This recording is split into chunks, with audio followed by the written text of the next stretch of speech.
The recent counterattack by Ukrainian forces against Russia has been impressive.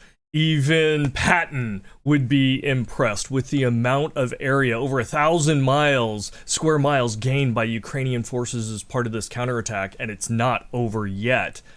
We've seen responses from Russia, first being denial, then it became so obvious.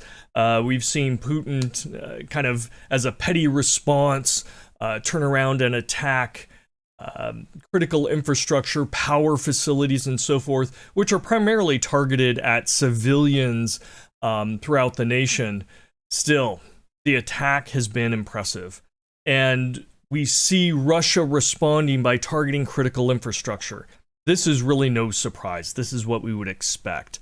And although there's cyber attacks, we're probably not going to see a whole lot of successful cyber attacks against Ukrainian infrastructure like that, simply because the Ukrainians are already aware of that. They've hardened things down. They know they're under constant attack and have been for years by Russia. There's very little room for Russia to maneuver and do damage from a cyber perspective, and it's just so much easier to reach out with kinetic weapons. But that doesn't mean Putin's anger and tantrums are limited to Ukraine. I believe that moving forward, Russia is going to start targeting some of those nations that have been supporting Ukraine in this war. And that's going to be Europe. That's going to be any of the NATO countries there in Europe, but also the United States. These are the countries that have been providing material weapons as well as economic benefits and support to Ukraine, enabling this type of counteroffensive. And it's really been embarrassing for Russia. So I believe that there will be more cyber attacks targeting critical infrastructure outside of Ukraine. I think we're going to see Russian actors, nation state, either direct cyber warriors from Russia or working through some of the third parties that they support and shield, start attacking more in the energy sectors, the finance sectors, and so forth of the United States and of NATO countries, trying to basically cause them pain. There's nothing that's going to stop the continued support and weapons into Ukraine to support the Ukrainians.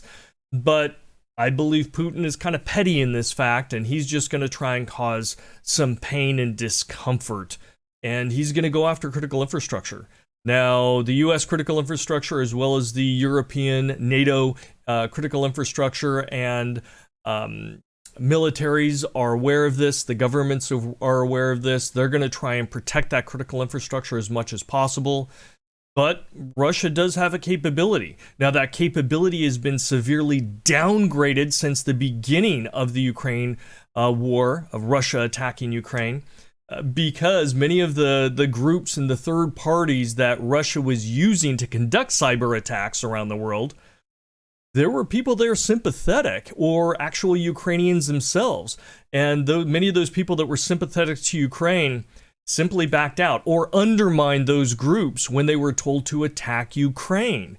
So there is a degraded capability, and there's a lot of really smart Ukrainian people out there that are now opposed the Russian cyber capabilities, offensive capabilities. So now Russia not only lost assets to attack the world, they're now finding those assets are coming at them to undermine their capabilities and actually attack Russia.